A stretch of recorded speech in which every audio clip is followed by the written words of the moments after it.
বিসমিল্লাহির রহমানির রহিম। সবাইকে আসসালামু আলাইকুম রহমতুল্লাহি ওয়া বারাকাতুহু। আশা করি আপনারা সবাই ভালো আছেন, সুস্থ আছেন এবং নিরাপদ আছেন। আজকের সাধারণ জ্ঞানের কুইজ অ্যানালাইসিস ক্লাসে সবাইকে স্বাগত জানাচ্ছি।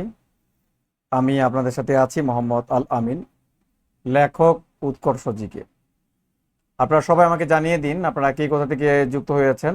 আজকের ক্লাসটি আপনারা যারা এইটিও পরীক্ষার্থী আছেন, নিবন্ধন পরীক্ষার্থী আছেন, যারা প্রাইমারি পরীক্ষার্থী আছেন, এছাড়া যারা 11 থেকে 20তম গ্রেডের পরীক্ষার্থী আছেন তাদের জন্য খুব গুরুত্বপূর্ণ একটা ক্লাস। তা আমাদের সাধারণ জ্ঞান অনেকেই আমরা চিন্তিত থাকি, সাধারণ জ্ঞান কি পড়ব, কোথা থেকে কতটুকু পড়ব, এই নিয়ে চিন্তা ভাবনা করতে করতে আমাদের অনেক সময় চলে যায়। তাই আজকে আমরা কিছু প্রশ্ন আপনাদেরকে দেব, আপনারা কমেন্টের মাধ্যমে উত্তর করবেন এবং এই প্রশ্নগুলোর আলোকে আগামীতে কি প্রশ্ন আসতে পারে সেগুলো নিয়ে আমি আজকের ক্লাসে কথা বলবো। যাই হোক, ইতিমধ্যে আমাদের সাথে অনেকেই যুক্ত হয়েছেন। সবাই ক্লাসটি আপনাদের টাইম লাইনে একটি করে শেয়ার দিন। ক্লাসটি আপনার প্রিয়জন বা প্রিয় বন্ধু বান্ধবদেরকে মেনশন করুন। আমাদের অনেক দর্শক যেন চলে আসতে পারে আপনাদের এই শেয়ার বা আপনাদের মেনশনের মাধ্যমে। যাই হোক, আমরা আর কথা বাড়াবো না, আমরা চলে যাচ্ছি আমাদের স্ক্রিনে। আমরা চলে যাচ্ছি আমাদের প্রথম প্রশ্ন। কোন দেশের প্রধানমন্ত্রীর বিশ্বের প্রথম মহিলা প্রধানমন্ত্রী ছিলেন? খুব ভালো একটা প্রশ্ন। আমাদের অলরেডি হাসিব আমলা যুক্ত হয়েছে। আসসালামু আলাইকুম স্যার, আমাদের সাথে আছে হাসিব আমলা, একজনকে মেনশন দিয়েছেন। হ্যাঁ, আপনারা যারা মেনশন দিচ্ছেন তাদেরও নাম পড়া হচ্ছে। যারা আপনারা শেয়ার দেবেন বা করেছেন অলরেডি তারা আমাকে কমেন্টে ডান লিখে জানিয়ে দিন কোন দেশের প্রধানমন্ত্রী বিশ্বের প্রথম প্রধানমন্ত্রী ছিলেন। আমাদের অচিন মানুষ স্যার, আসসালামু আলাইকুম। ওয়ালাইকুম আসসালাম। অচিন মানুষ, অচিন মানুষ বলেছেন কেমন আছেন স্যার? আলহামদুলিল্লাহ ভালো আছি। হ্যাঁ, সবাই একটু জানিয়ে দিন। উত্তর এখানে দেয়া আছে, দেখেন। আচ্ছা, অনেকে উত্তর দিচ্ছেন। আমাদের হাসিব আমলা, তারপর হচ্ছে নাসরিন ফেরদৌস। এটা কি লাইভ? ইয়েস, এটি লাইভ ক্লাস চলছে। আমাদের রিয়াজুল জান্না, সুমাইয়া শিমু, ইসরাত ইভা যুক্ত হয়েছে। মানসুরা আফরিন, আসসালামু আলাইকুম স্যার। রোনা রোহান আমাদের সাথে যুক্ত হয়েছে। তো আমরা চলে যাচ্ছি এটির উত্তরে। উত্তরটি হলো শ্রীলঙ্কা।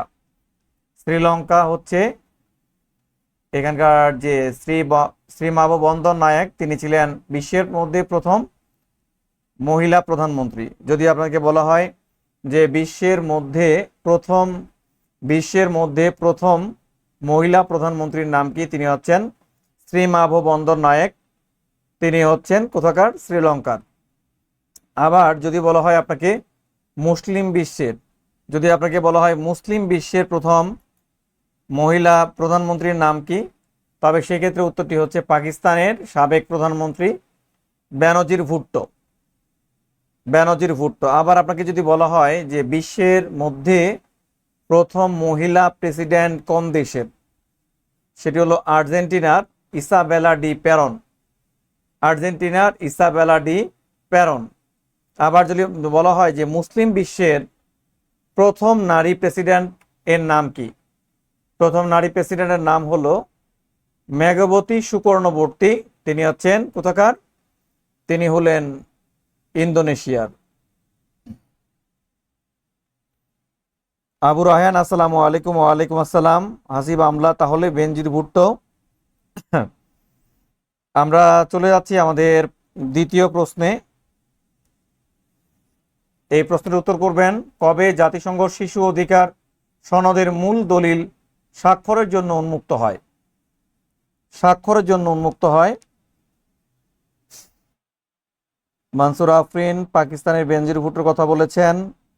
অচিন মানুষ, নাকি সব এক্সামে আসবে? ইয়েস, অবশ্যই এক্সামে এসেছে, আগামী তো আপনাদের এক্সামে আসবে। কবে জাতিসংঘ শিশু অধিকার সনদের মূল দলিল স্বাক্ষরের জন্য উন্মুক্ত করা হয়? তো আমরা জানি জাতিসংঘ কর্তৃক একজন শিশুর যদি 18 বছর হয়, 18 বছরের নিচে সকল মানুষই হচ্ছে শিশু। আর এই এই শিশু অধিকার সনদ করা হয়েছিল 1989 সালে। আর এটি কবে সবার জন্য স্বাক্ষরের জন্য উন্মুক্ত করা হয় সেটি জানাবেন। অচিন মানুষ স্যার শুধু এটিওর এক্সামে আসবে না, সব ধরনের এক্সামে আসবে। সবাই উত্তর করতে শুরু করুন, সবাই উত্তর করুন।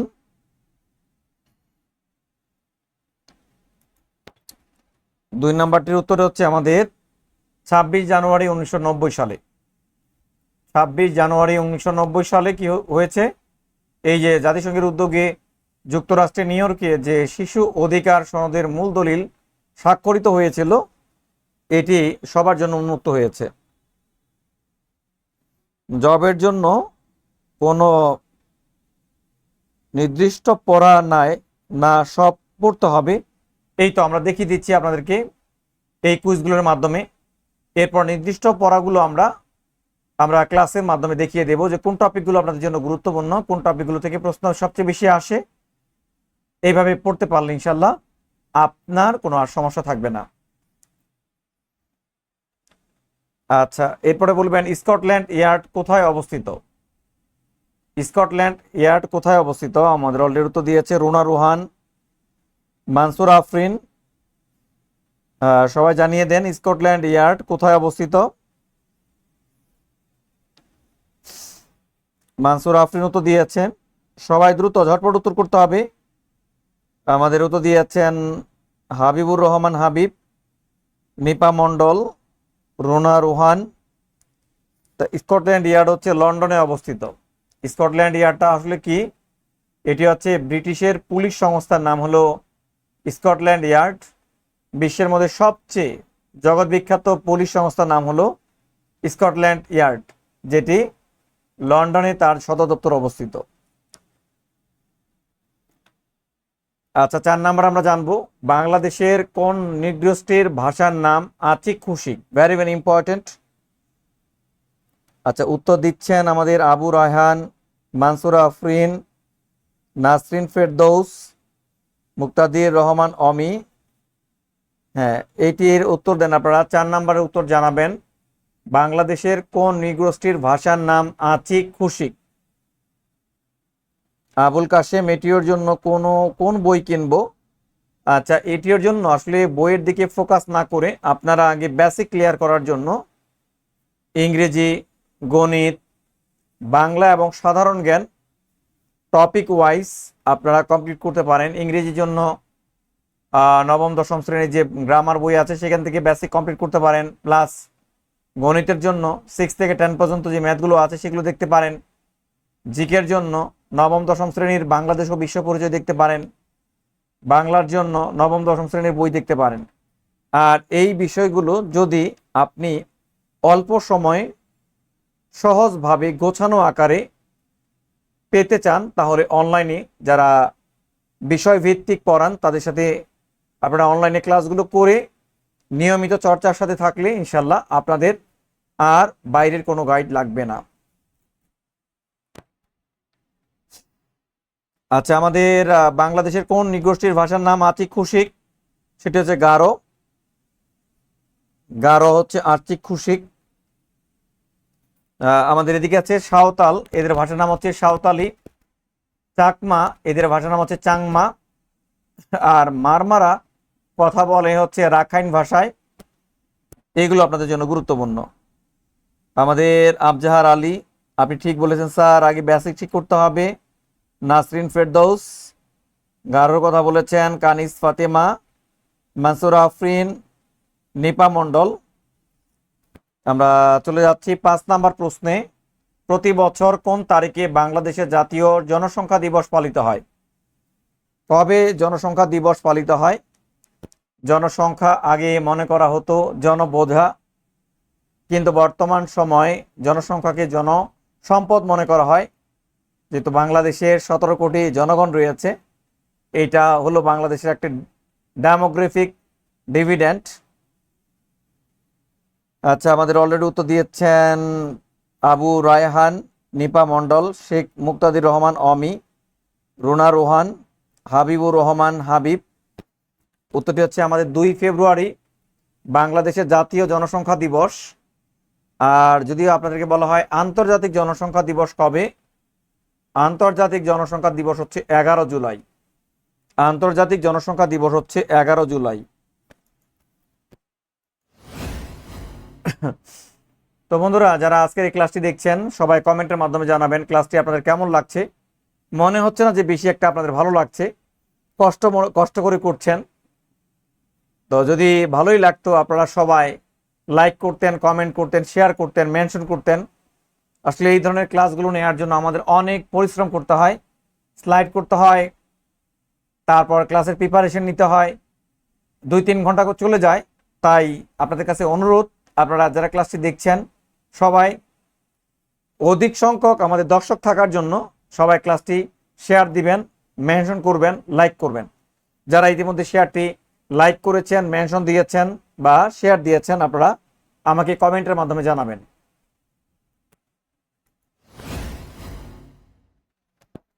আচ্ছা, আমরা চলে যাচ্ছি পরবর্তী প্রশ্নে। আমাদের পরবর্তী প্রশ্ন হচ্ছে, কোন খ্রিস্টাব্দে দিল্লির সুলতানিয়া শাসনের অবসান হয়? দিল্লির সুলতানি আমলের অবসান হয়েছিল। আমাদের এক বন্ধু শেয়ার ডান করেছে, ধন্যবাদ তাকে। সবিতা আক্তার এইচডি দিয়েছেন। আপনারা যারা শেয়ার ডান করেছেন সবাই আপনারা আমাদের কমেন্টে এইচডি লিখে জানিয়ে দিন, খুশি হব, দোয়া করব।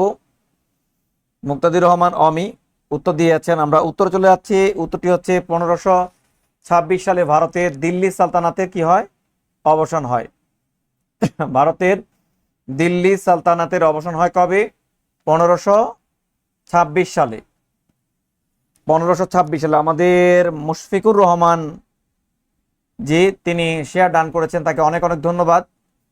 দিল্লি সালতানাতের শেষ সম্রাট ছিলেন ইব্রাহিম লোদি। তাকে 1526 সালে প্রথম পানিপথের যুদ্ধে পরাজিত করেছিলেন কে? পরাজিত করেছিলেন সম্রাট বাবর। আর এইভাবেই ভারতের দিল্লি সালতানাতে কি হয়? অবসান হয়। মাচ্ছান্নায় কোন শাসন আমলে দেখা যায়? মাচ্ছান্নায় ভেরি ভেরি ইম্পর্টেন্ট। এটি মূলত বাংলাদেশ অ্যাফেয়ার্সের একটি প্রশ্ন, প্রাচীন যুগের। জানাবেন। আমাদের সাথে আরো যুক্ত হয়েছেন এমএসটি শামিমা নাসরিন, আমাদের আবু রায়হান, আমিও করেছি, অনেক ধন্যবাদ। যারা শেয়ার ডান করেছেন আমাকে একবার জানিয়ে দিন, তাদের জন্য হৃদয়স্থল থেকে আমি দোয়া করব। আচ্ছা, আমাদের শ্রাবন্তী মোনালিসা উত্তর দিয়েছেন, হাবিবুর রহমান, আসমা আক্তার, রুনা রোহান। উত্তরটি হচ্ছে পাল তাম্র শাসন আমলে। পাল তাম্র শাসন আমলে। এখান থেকে আগামীতে কি ধরনের প্রশ্ন আসতে পারে যে মাচ্ছান্নয় এটি কোন ধরনের শব্দ? মাচ্ছান্নয় মূলত একটি গ্রিক শব্দ। মাচ্ছান্নয় মূলত একটি গ্রিক শব্দ যার অর্থ হলো মাছের ন্যায়। মাচ্ছান্নয় হচ্ছে একটি সংস্কৃত শব্দ। মাচ্ছান্নয় হলো একটি সংস্কৃত শব্দ যার অর্থ হলো কি? মাছের ন্যায়। তার মানে আমাদের 650 থেকে 750 সাল পর্যন্ত যে 100 বছর কি ছিল? বাংলায় মাচ্ছান্নয় ছিল। এই বিশৃঙ্খল অবস্থাকে বলা হয় মাচ্ছান্নয়। আচ্ছা, 8 নাম্বার জানাবেন। এটি মূলত আমাদের একটা বিজ্ঞানের প্রশ্ন, সাধারণ বিজ্ঞানের। সৌরজগতের গ্রহের সংখ্যা কয়টি? সৌরজগতের গ্রহের সংখ্যা কয়টি? খুব গুরুত্বপূর্ণ প্রশ্ন আপনাদের জন্য। সৌরজগতের গ্রহের সংখ্যা কয়টি? আসমা আক্তার উত্তর দিয়েছেন, হাবিবুর রহমান হাবিব উত্তর পেলাম, আবুল কাশেম, রোনা রোহানের কাছে উত্তর পেয়েছি, মাশফিকুর রহমান। আমাদের সৌরজগতের গ্রহ হচ্ছে 8টি। সৌরজগতের গ্রহ হচ্ছে 8টি। মনে রাখার টেকনিকটা হলো আপনারা মঙ্গল থেকে শনিবার পর্যন্ত পড়বেন। সৌরজগতের এই গ্রহ মনে থাকার জন্য আপনারা কি করবেন? মঙ্গল পাঠ থেকে একদম শনিবার পর্যন্ত জানবেন। তাহলে আমাদের গ্রহ হচ্ছে মঙ্গল, বুধ, বৃহস্পতি, শুক্র, শনি। এই যে এখানে হচ্ছে আমাদের কয়টা? 5টা। আর বাকি হলো 3টা। একটা হচ্ছে পৃথিবী, একটা হলো ইউরেনাস, আর একটা হচ্ছে প্লেটো। এই হচ্ছে আমাদের 8টা গ্রহ। সৌরজগতের গ্রহ কয়টি? 8টি গ্রহ। আর এর মধ্যে সবচেয়ে বড় গ্রহের নাম হচ্ছে বৃহস্পতি। আর বৃহস্পতির ইংরেজি নাম হচ্ছে জুপিটার। আর সবচেয়ে ছোট গ্রহের নাম হলো বুধ। বুধ যেহেতু বুধবার আগে হয়, এই জন্য বুধবার আগে হয় সেহেতু বুধ গ্রহ হচ্ছে ছোট। বৃহস্পতিবার বুধের পরে হয়, এই জন্য বৃহস্পতি হচ্ছে বড় গ্রহ। আচ্ছা, চলে যাচ্ছি আমরা 9 নাম্বার প্রশ্নের। খুব গুরুত্বপূর্ণ একটা প্রশ্ন, যারা আপনারা উত্তর করবেন কমেন্টে উত্তর করুন। চীনের মুদ্রার নাম কি? চীনের মুদ্রার নাম কি? আমাদের শ্রাবন্তী মোনালিসা জানিয়েছেন বুধ সবচেয়ে বড়, আর না, বৃহস্পতি সবচেয়ে বড়, বুধ সবচেয়ে ছোট। আচ্ছা, মুদ্রা থেকে আমাদের প্রশ্ন আসে, আগামীতে মুদ্রা কি কি পড়বেন সেটা আমরা বলে দিবনি। চীনের মুদ্রার নাম, চীনের মুদ্রার নাম হচ্ছে ইউয়ান। চীনের মুদ্রার নাম হচ্ছে ইউয়ান। এক্ষেত্রে আমাদের ডলার, মার্কিন ডলার যুক্তরাষ্ট্রের মুদ্রা, মার্কিন ডলার। তারপর হচ্ছে রুপি, হচ্ছে ভারতের মুদ্রার নাম হচ্ছে রুপি। আর এদিকে হচ্ছে ইয়েন। ইয়েন মূলত হচ্ছে জাপানের মুদ্রার নাম, ইয়েন। আচ্ছা, চলে যাচ্ছি আমরা 10 নাম্বার। কোন সালে ঢাকা বানান থেকে ঢাকা করা হয়?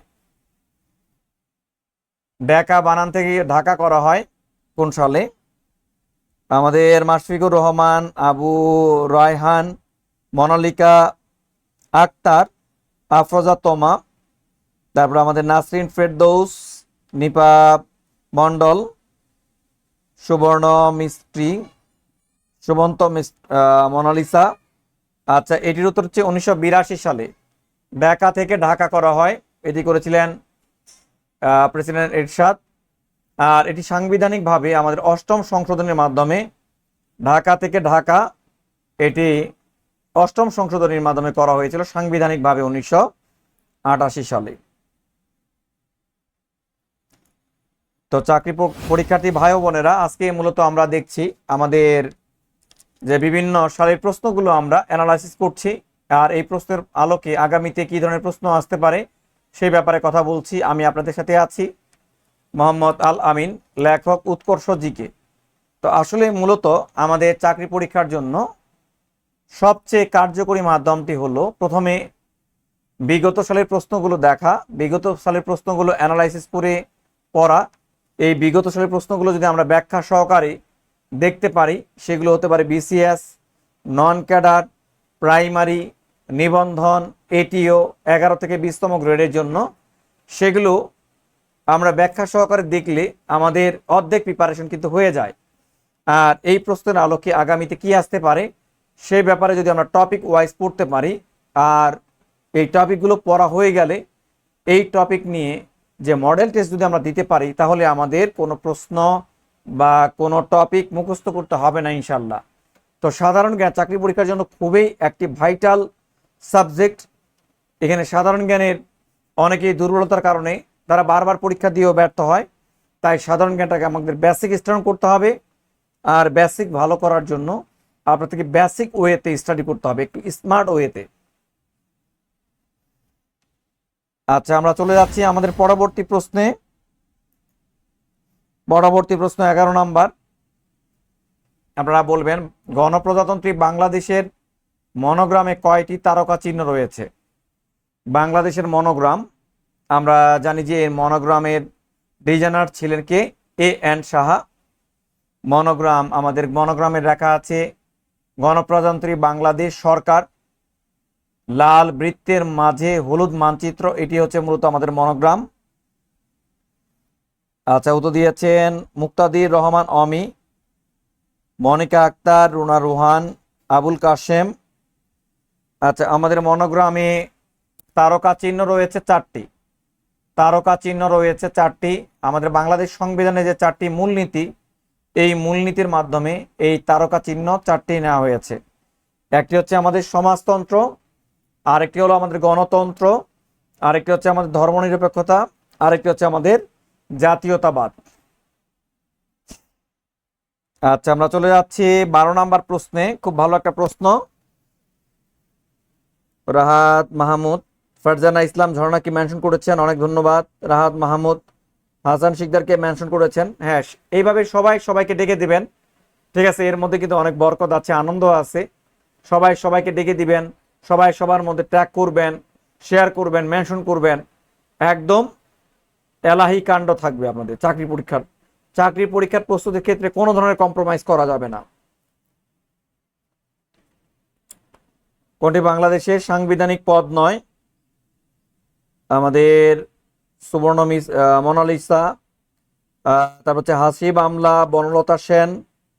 উত্তরে চলে যাচ্ছি। উত্তরটি হচ্ছে আমাদের চেয়ারম্যান, মানবাধিকার কমিশনের চেয়ারম্যান, তিনি একটা সাংবিধানিক পদ না। আমাদের এক্ষেত্রে প্রধান নির্বাচন কমিশন সাংবিধানিক পদ, তারপর চেয়ারম্যান পাবলিক সার্ভিস কমিশন সাংবিধানিক পদ, কম্পোর্টার ও অডিটর এটাও মূলত একটা সাংবিধানিক পদ। আপনারা সবাই 12 নম্বর জানাবেন, নিচের কোন দেশে কোনো নদী নেই? নিচের কোন দেশে কোনো নদী নেই? নদী নাই কোথায়?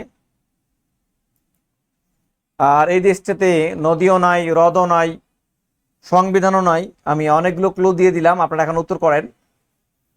আচ্ছা, সুবন্ত মোনালিসা উত্তর দিয়েছেন সৌদি আরব। ইয়েস, এই হচ্ছে সৌদি আরব। সৌদি আরবের পতাকা কখনো অর্ধনির্মিত রাখা হয় না কালিমা লেখার কারণে। সৌদি আরবে কোনো নদী নাই, সৌদি আরবে কোনো হ্রদ নাই, আর এদের পানির উৎস হচ্ছে ভূস্থলভাগের পানি। আচ্ছা, চলে যাচ্ছি আমরা 14 নম্বর প্রশ্নে। বীরশ্রেষ্ঠ ল্যান্স নায়ক মুন্সি আব্দুর রউফ এর সমাধি কোথায়, কোন জেলায়? সমাধি কোন জেলায়? বীরশ্রেষ্ঠ ল্যান্স নায়ক মুন্সি আব্দুর রউফের সমাধি হচ্ছে কোন জেলাতে? 14 নম্বর সাইদা মুক্তা জসিম, রুনা রোহান, আমাদের শ্রাবন্তী মোনালিসা। এটি হচ্ছে রাঙামাটিতে। এটা হলো রাঙামাটিতে। আমরা একটু জেনে নেই। আর বীরশ্রেষ্ঠ ল্যান্স নায়ক মুন্সি আব্দুর রউফ তিনি মূলত মধুখালী ফরিদপুরে জন্মগ্রহণ করেছিলেন। ফরিদপুরের মধুখালীতে জন্মগ্রহণ করেছিলেন। তিনি এক নাম্বার সেক্টরে যুদ্ধ করেছিলেন। তার সমাধি অবস্থিত রাঙামাটিতে, রাঙামাটি জেলাতে অবস্থিত তার সমাধি। আচ্ছা, 15 নাম্বার ওরাও জনগোষ্ঠী কোন অঞ্চলে বসবাস করে? ওরাও একটি জনগোষ্ঠী। কারণ আমরা জানি যে আমাদের চাকরি পরীক্ষার জন্য যে বিভিন্ন রকমের উপজাতি আছে, অধিবাসী আছে, আদিবাসী আছে এবং হলো ক্ষুদ্র জাতিসত্তা আছে, তাদের নাম এবং তাদের আবাসস্থল জানতে হয়। উত্তর দিয়েছেন শ্রাবন্তী মিস্ত্রি, মোনালিসা। এটি হচ্ছে রাজশাহী এবং দিনাজপুরে। রাজশাহী এবং দিনাজপুরে যে জাতিগোষ্ঠী বা যেই জনগোষ্ঠী বসবাস করে তাদের নাম হলো ওরাও।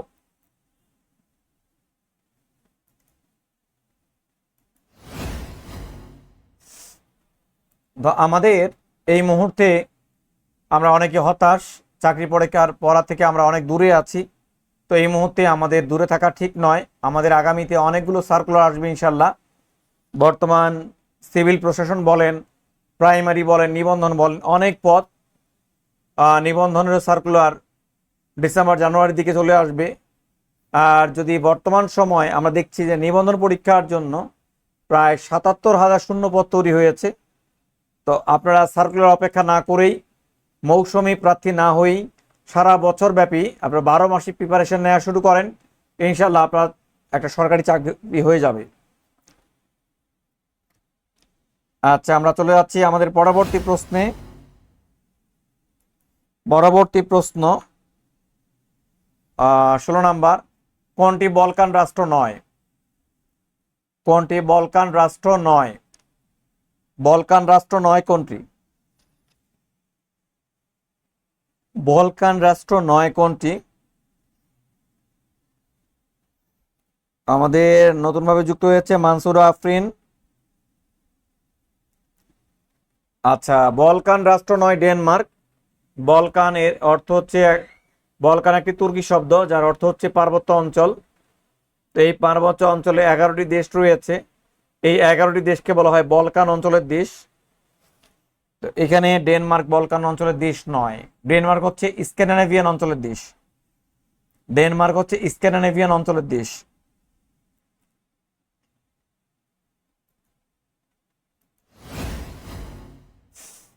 আচ্ছা, আপনারা আমাদের কমেন্টে দেখতে পাচ্ছেন একটি লিঙ্ক, হোয়াটসঅ্যাপ গ্রুপের লিঙ্ক। এই লিঙ্কটি করা হয়েছে যারা 19তম শিক্ষক নিবন্ধন পরীক্ষার্থী আছেন, যারা গণিত, ইংরেজি, বাংলা এবং জিকে 20টি ফ্রি ক্লাস করতে চাচ্ছেন, তারা এই লিঙ্কে ক্লিক করে জয়েন করবেন। কারণ এই লিঙ্কের মাধ্যমে আমরা ক্লাসের পিডিএফগুলো আপনাদের সাথে শেয়ার করব।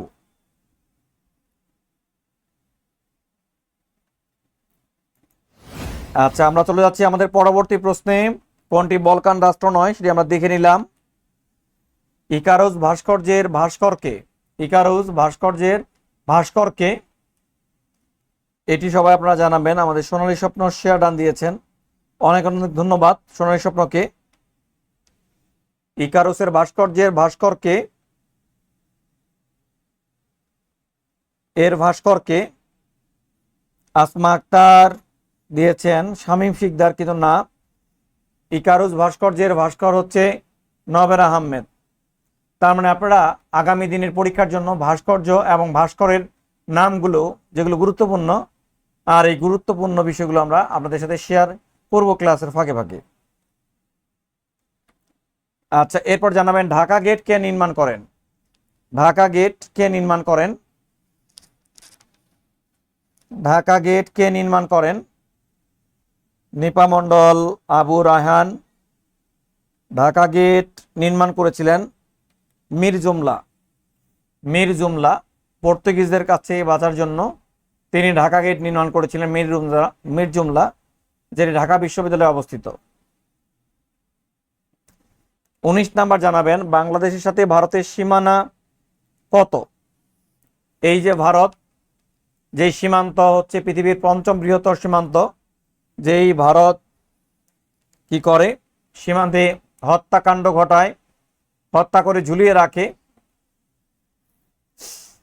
এই ভারতের বাংলাদেশ সীমান্ত দুর্গ কত? সীমান্ত দুর্গ হচ্ছে 4156 কিলোমিটার সীমান্ত দুর্গ।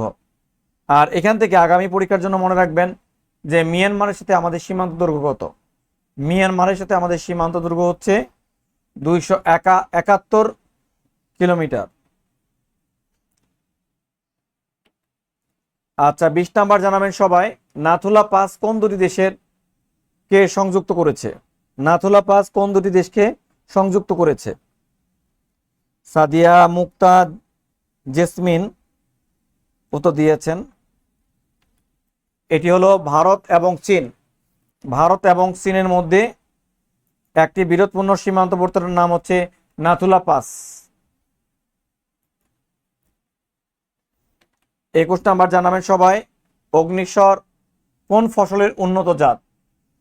অগ্নিস্বর কোন ফসলের উন্নত জাত? কোন ফসলের উন্নত জাতের নাম হচ্ছে অগ্নিস্বর।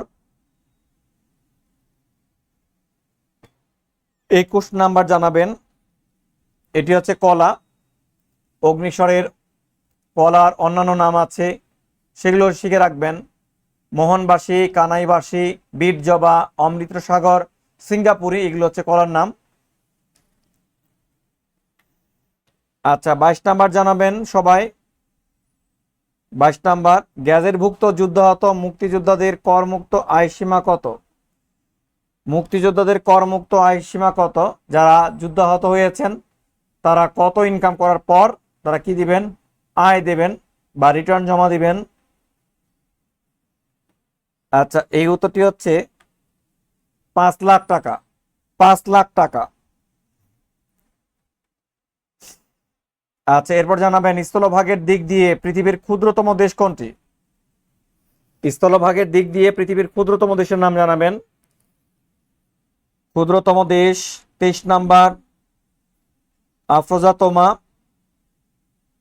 আমাদের ক্ষুদ্রতম দেশের নাম হচ্ছে ভ্যাটিকান সিটি। পৃথিবীর স্থলভাগের সবচেয়ে ছোট দেশের নাম কি?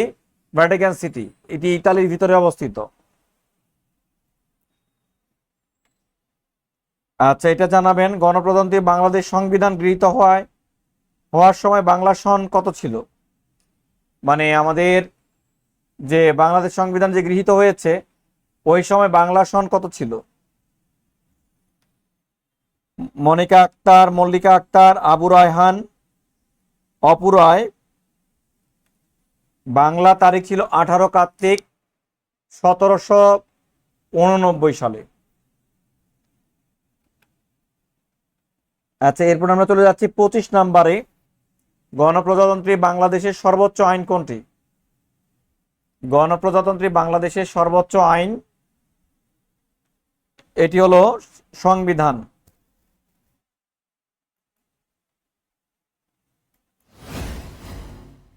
তো বন্ধুরা, আশা করি আজকের ক্লাসটি আপনাদের অনেক অনেক ভালো লেগেছে।